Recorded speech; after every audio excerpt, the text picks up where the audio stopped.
Hey everyone, it's Cindy and welcome back to my channel, or if it's your first time here, thank you so much for joining me. I really love having you here.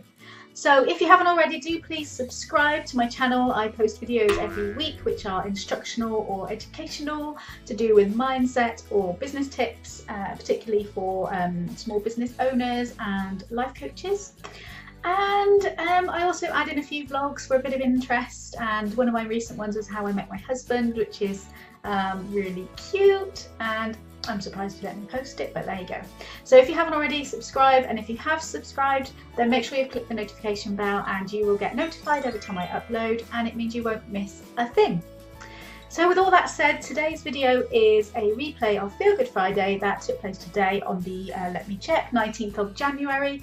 And in case that's not a word, in case you don't know, I do a live video over on my Facebook page, which I'll put up here for you. I do that every Friday morning at 9:30, apart from a couple that are coming up when I'm having a little holiday. And I will be there to answer questions and everything like that, and you can join in a conversation and tell me all your stuff live over on my channel. So no, over on my page. So if you want to join in with that, then head over to my Facebook page and join me at 9:30 every Friday morning. Right, is that everything? This video, the topic of this video, it was a Q&A about goals. So a couple of weeks ago I did how to turn your New Year's resolutions into goals. Then last week I did how to turn your goals into actions, which is what actually makes them happen. And this week I was taking questions on anything that might be unclear or you would need some help with, and so that's what I was answering. Now, if you watch this replay and there are questions that you come up in your mind that you need answered, then do feel free to put them in the comments below and I will come back and answer them, so you don't have to miss out just because you're not watching live. So I think that's everything. Let's get into it. Good morning, it's Feel Good Friday, and today we are talking about, well, I'm going to be answering your questions about goal setting. So I put a few posts out and I've got a few questions here, and whoever comes on live, I will answer your questions too. And if you're watching on the replay and you've got questions that I haven't answered or challenges that you would like some advice on, then do put them in the comments and I will come back and answer them. So, yeah, let's get into it. So in case I haven't met you yet, my name is Cindy Davis. I am the Feel Good Coach and I work with my clients on the mindset side. I work with lots of mums in businesses and help them to understand perhaps why they might have self-sabotaged or not allowed themselves to be as successful as they want to be, and to find out what those things are and clear them out really quickly and easily, which then allows them and enables them to create the business and the lifestyle that they want. And I'm also starting to work with fellow life coaches like me to help them create a successful life coaching business like I have, and with their marketing and sales stuff, and specifically on sales and marketing that doesn't feel yucky and actually feels fun and feels good. So that's me. It's great to meet you if it's the first time you're seeing me. And my aim today is really just to answer your questions, to clear up anything that's causing you a problem with goal setting, and do my absolute best to make everything as easy as possible. This is the third one in a series, I think it's a third one, this January. The first one was how to turn your New Year's resolutions into goals, which I'll put all the links in the description and in the comments so that you can find them easily. The second video was how to turn your goals into actions, and now this one is all about answering your questions. I have got a worksheet available which is absolutely free and you'll be able to access via a link again, which I'll make sure is everywhere and you can find it. There have been a few technical issues with the emails not coming through, so if you do sign up and you don't receive emails, do please let me know. My email address is on the sign up page, so you can let me know if anything doesn't come through, because I don't know, I'm having technical issues with it and I'm trying to sort it out. Anyway, so that's that. The aim is to answer your questions. I'm not going to do it in 3 parts. I'm just going to get cracking on with it.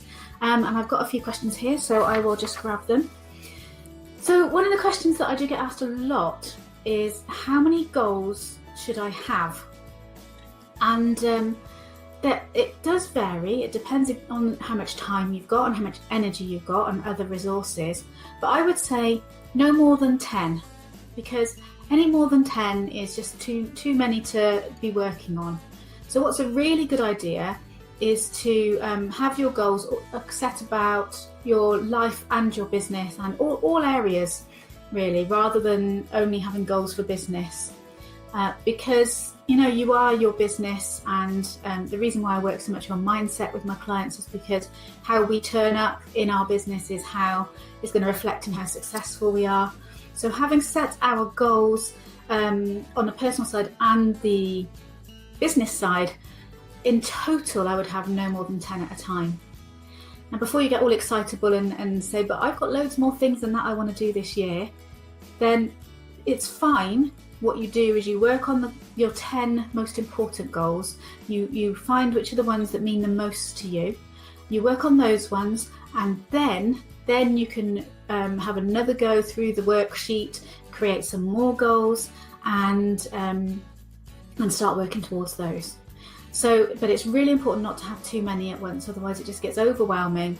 And when we do that, we're just setting ourselves up for failure. So it's really not a great idea. Oh, good morning, Corey. Nice to see you. Thanks for joining me. Do let me know any questions you've got about goal setting or achieving goals in the comments, and I will do my best to answer. Thanks for joining me. So that's it. It's kind of making sure that you don't have too many. Now, if you want to just focus on 3 and get those absolutely nailed, and then do another 3 and another 3, that's even better. Because especially if you're like me and a bit of a butterfly, a bit kind of easily distracted, having too many things that I'm supposed to be doing can be really detrimental. So for me, sometimes it helps to really pare it down and have the minimum amount that I can get away with. And quite often what we find is some of our other goals actually will feed into our most important ones anyway, or will happen as a result. So it's great to have no more than 10, but if you find yourself easily distracted, narrow it down to 3, the 3 most important ones.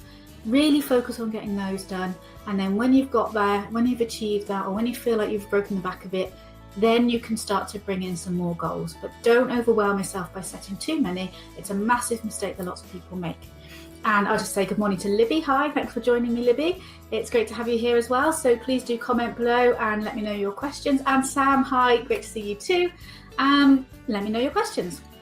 So another question I got asked in private messaging is why set goals in the first place? Why do we set them? And that is a really good question, because life coaches and business coaches are all about setting goals, and everyone talks about it, but why do we even do it? Well, the reason we do it is because it gives a really clear message to our unconscious minds of what we're trying to achieve. So first of all, obviously it gives us our conscious mind, the one we're thinking with and making decisions with consciously. It's telling us, we're getting clear about what we want, but our unconscious mind is also getting a very clear message about what we want. And when we do that, when we tell our minds what we really, really want, and exactly down to the nth degree of how much of it we want and when we want it by, then our unconscious mind can be looking out for opportunities and finding ways and giving us ideas that will help us to achieve that. If we're vague, if we set old-fashioned New Year's resolutions or nothing at all, then we just end up drifting, and it can be that we end up somewhere that we didn't want to be. But because we haven't been clear about what we do want, then we just end up anywhere. And I always talk about it like it's like an elephant. And I was told this story by my lovely friend Reb, who was my teacher. She taught me NLP and M-braining, which is another technique that I use. And she told this story, and she said our unconscious mind is like an elephant. It's a big friendly elephant, and its job is to keep us safe and happy, and that's all it does.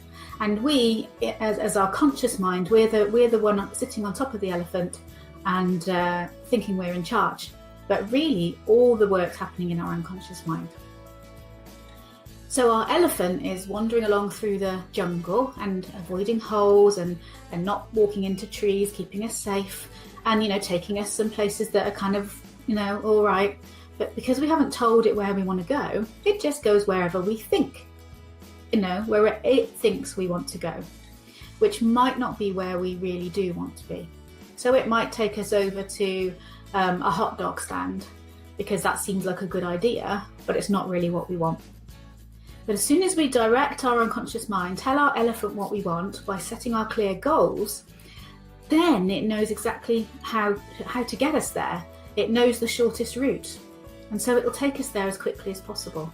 And it'll avoid the holes still, and it won't bump into trees, and it'll keep us safe, but it'll also be taking us to where we want to be, the place that's going to make us happy, and it knows how to get us there.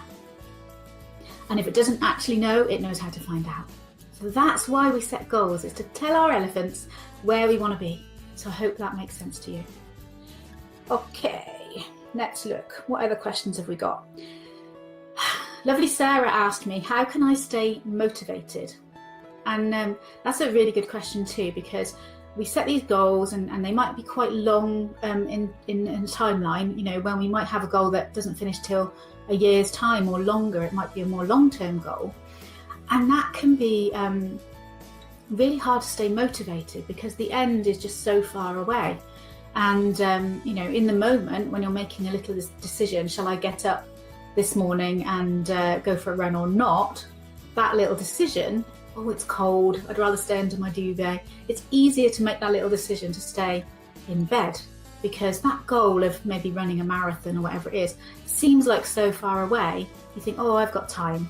I'll skip this one and I'll go tomorrow. The problem with that is we're not taking those steps that need to happen to get to our goal. And one of the really good ways of staying motivated is to make sure that you've set regular milestones along the way to your goal. So that it's not just by the end of the year I will, then it's like, okay, so if by the end of the year I'll be at this point, then where will I be at 9 months? Where will I be at 6 months and 3 months? Maybe where will I be in a month's time? And set little milestones. So in the example of running, you might say, I would be running, 5 miles by month 3. And then I should be able to run, 15 miles by month 6. And then put in those little time milestones, the milestones along the way. So when you get to 3 months and you go, yes, I am running 5 miles already. I have hit my milestone. I know I'm on track for my goal. That can help you be really motivated and keep you getting up in the dark, cold mornings and going out for that run. So let me know, does that make sense to you? Let me know in the comments. Even if you're watching on the replay, do join in so that I can come back and help if I need to. So having those milestones is absolutely key to staying motivated. And another part of that puzzle of being really motivated is if you set goals the way that I've laid out in my worksheet and in the video 2 weeks ago, which I'll be putting down here, turning your New Year's resolutions into goals. In that, I'm talking about we'll just flip it on its head and starting with how we want to feel. And when we start with how we want to feel first and work backwards into what are the things that are going to make me feel that way, we can feel much more connected to our goals.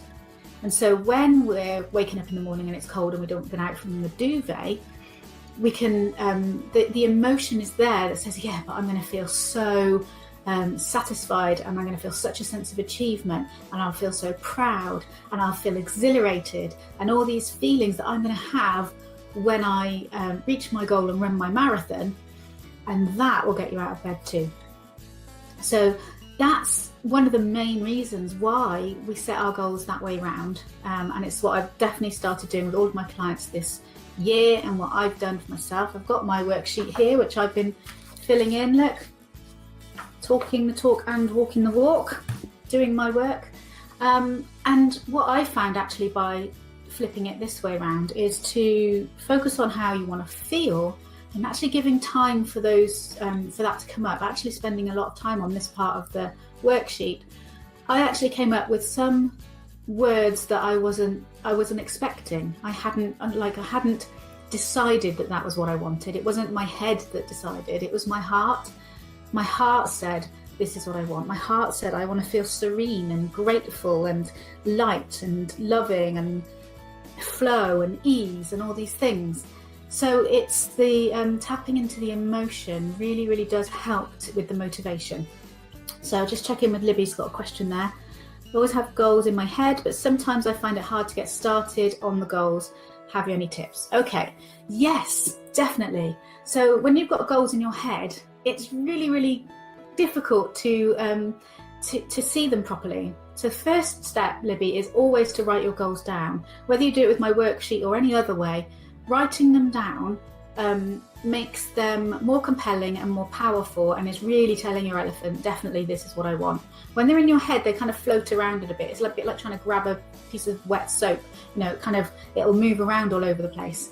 You can't pin it down. So the best thing is to write down your goals, and then the key part really is to work your way back into what actions need to happen for me to get to those goals. What do I need to do? And writing down all of the different actions that you need to do to get that goal done. So for instance, if we go back to running a marathon, what do I need to do? I need to make sure I've got good trainers so I don't get injured. I need to have regular massages to keep me well. I need to eat properly. I need to make sure I'm fueling my body. I need to get advice on how to train the best way for a marathon. I know I need to build up my mileage, so I need to build into my time these long runs. I know I need to potentially do carb loading beforehand and taper that off just before. All this stuff that needs to happen for you to run a marathon. I need to book onto a marathon and make sure that I've got the number and everything so that I can go and do that. So these are all the actions that would need to happen. Then what you do is you start from the end date and you work your way back. So if at the end of it, it's running a marathon on that date, okay, so what do I need to have done by this point, this point, this point? And then you lay out the actions like a timeline, and then you put them in your diary and you stick to them. And if you do all of those things and you still can't get started on the first action, you take that action and you break it down into tiny, tiny parts. So if that first action might be go and buy some trainers, and you are procrastinating about going and doing that, what's the first step? It might be deciding what shop to go to, or deciding which town you're going to go shopping in, or it might be just get in the car, or it might be find the car keys. It'll be the tiny, tiny step that gets you started. And then once you're started, you're fine, you're off and running, if you'll pardon the pun, and then you can start to work through. So those are my tips. I hope those help. I have gone through that quite quickly, so you might want to rewind the video later and watch that bit again, Libby. But that really is the key to getting started with making your goals happen. So hope that helps. Right, let's see, how much time have we got left? Let's go on to a question from lovely Sally over at I Work For You Gloss. She tweeted me yesterday. Thanks for that, Sally. She said, in terms of setting goals around writing a book, and daily life and work and everything gets in the way, how do you set achievable goals and timescales for writing a book? Now, I have written a book and it's soon to be published. It's been written for quite a while, but I've had to take a bit of time off before getting it published. And the way I wrote that book was to do a little bit every day.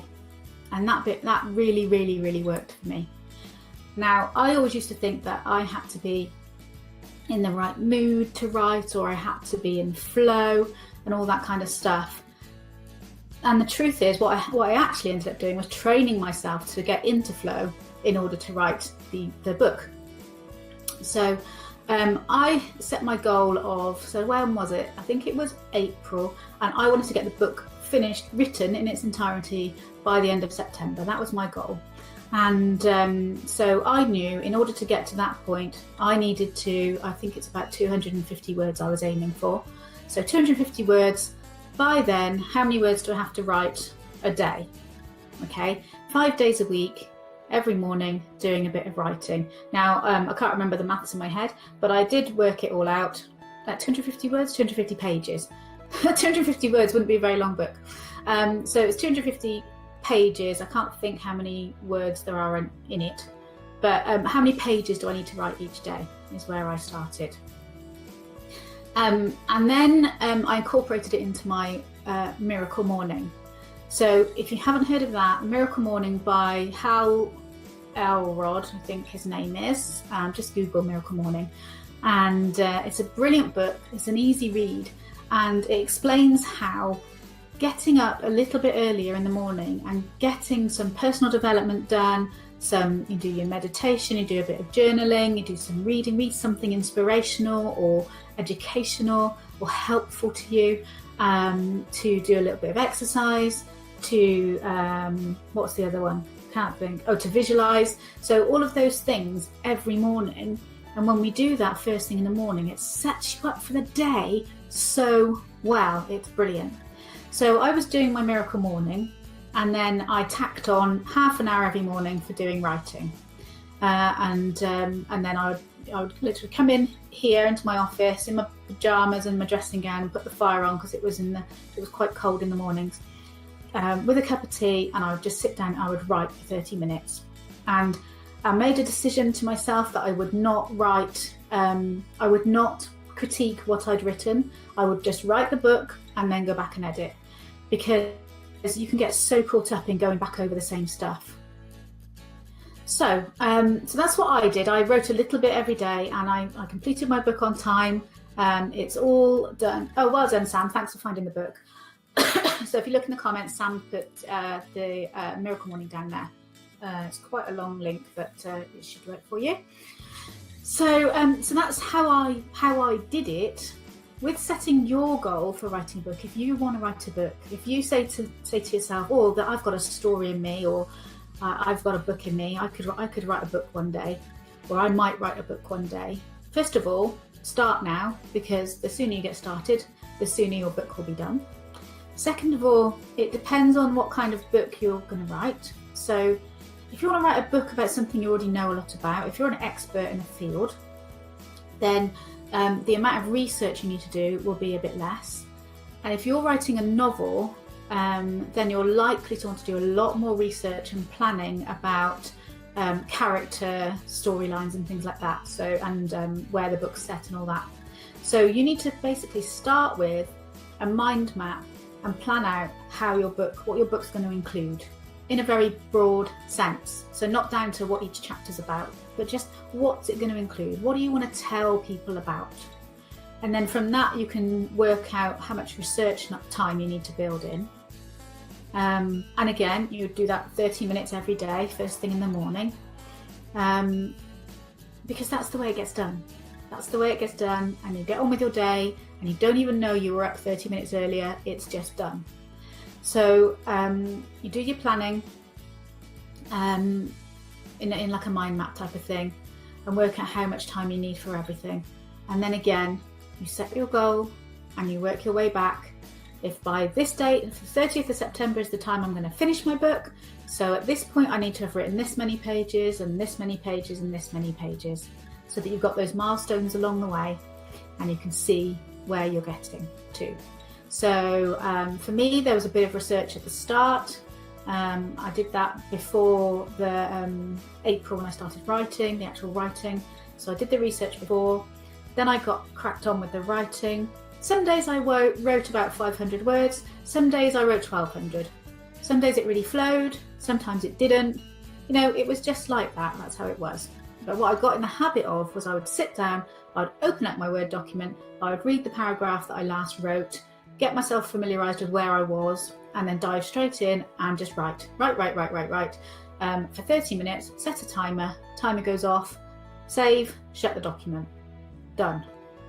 And that's the way to do it, is to have that regular little bit of time and you chip away at it. So in terms of timescales, I can't give you an exact timescale for how long it'll take to write your book. Mine took me from April to the end of September, with about a month in between where I didn't do any writing at all, and maybe another couple of weeks where it was a bit sporadic, so I had holidays and things like that, and I chose to take a break. So really didn't take me very long. So set yourself a goal, make it a little bit of a challenge. Don't give yourself a year to write a book. You don't need that long. Give yourself, I don't know, 4 months, 5 months, depending on what you're aiming to write, and see if you can get there by doing 30 minutes a day, every single day. And if you do decide to write your book, do let me know. I would love to hear all about it and maybe read it. That would be great. But that really, in a nutshell, is how I would plan my timescales and set my goals. Have those little milestones along the way. And at the end, you get to have a big party when you launch the book, which is the bit I'm looking forward to. So then you get to plan all of that and set some goals around that, which is what I've done this year. So all good fun. And if you need any clarification on that, Sally or anyone, do please comment and I will sort that out. What else have I got? So how are we doing for time? I think I'll do one more question. Have any of you guys got questions? Let me just check down the comments here. Okay, can't see any more comments there. If you do have any questions, then do remember to comment below here and I will answer them as best I can. But for now, I'm going to do one more question that I've been sent in advance. Which one shall I do? What's the difference between a goal, a project and a task? And that's something that I do get asked quite a lot. So I just saw that Sam's commented, yay party. I love a party and that's the only reason I wrote a book really. It's not, but it's a great reason to write a book. The difference between a task, a goal and a project. So a project, let's start at the top. A goal is kind of like an overarching, this is what I want to achieve by when, which we've already talked about. And that goal might contain numerous projects within it. So for instance, if your goal was to build a house, there's a number of projects within that. There's the groundworks, that's a project in itself. Then there's the putting up the structure of the house. Then there's the first fix and second fix, and snagging. And they're all different projects. Roofing. So when you're building a house, it's made up of lots of different projects. And a project is how you're going to get the thing done. It's how you're going to reach the goal. And the project is made up of lots of different actions. So it would be very rare if a goal that you wanted to reach was just made up of one action. There's not many goals that work that way. Normally, there's a number of actions that need to happen along the way to a goal. And quite often the actions can get clumped together into a project so that you can manage that in a more detailed way. So within your goal, you might have projects that take up certain time and then they become milestones as well. And in a project, like in life, actions need to happen in a certain order for you to be able to do it. So if we're doing the groundworks on our house, we can't lay the concrete until we've dug the hole. Makes sense. So you have to put the actions in the right order within the project. And then once the groundworks are completed, we go, yes, milestone reached, project done, great, move on to the next project. And if the project finished on time, you're on track for your goal. If you finished early, then you might get to your goal early, or you've got some contingency time. Or if it goes a bit over, then maybe you might want to try and pull back a bit of time in one other part of the goal in a different project. So then you move on to building the structure of the house. That's another project. You can't put up internal walls until you have built the outside walls, mostly, with most normal traditional housing. You can't put the windows in until the walls are there because there's nothing to fit them into. So again, the actions happen in a certain order. The structure is completed, the house is watertight. Suddenly that's another project done, tick, milestone reached. So that's the difference between a goal, a project, which is made up of lots of actions, and an action, which is one thing. Now, we often fall into the trap of calling an action, a project an action. So we'll write on our list to update website, but actually that's more than one action. And so quite often we'll procrastinate about getting started with that because it's just too difficult to, our brains can't handle it because it seems like too big. Update website. But if you broke it down into the actions of write the content or do the research, write the content, create the page, then upload the content to the page, then check it, then publish it and all that stuff, then it makes it much more achievable. So look, we've come into the end of half an hour of questions and answers. I hope it's been useful for you. Do, of course, if you're watching on the replay, put your little questions and comments in and I will come back and answer them. Or if you have anything you'd like to say about what I've said, then do join in the conversation. And thank you to Sam and Libby and Corey for being on live and talking to me. It's been great to have you here. And I will speak to you in the next Feel Good Friday, which, as per usual, I haven't properly decided what I'll be doing, but I'm sure it'll be amazing. And I'll speak to you then. So in the meantime, look out for all the links that you need. Get setting your goals, start with how you want to feel, start working towards them, and you're going to have a fabulous year. So take care, and I'll speak to you really, really soon. Bye-bye. So I hope you enjoyed the video. If you did, give it a thumbs up, let me know, and pop any questions, like I said, down in the comments, and I will come back and answer them. And join me next week for Feel Good Friday Live, or hang out here. Make sure you've subscribed so that you can get notified. Oh yeah, do the little bell thing. Make sure you get notified. Otherwise, sometimes it's really easy to miss, especially if you're subscribed to lots of channels, which I am. You can miss out on your favourite ones. So do give that bell a little click if you want to make sure you don't miss anything. If you've got ideas for videos you'd like to see, then do put them down below as well. I've got quite a few ideas coming up, but if there's something you want to see, then let me know. So with all that said, have a fabulous day, and I will speak to you in the next video.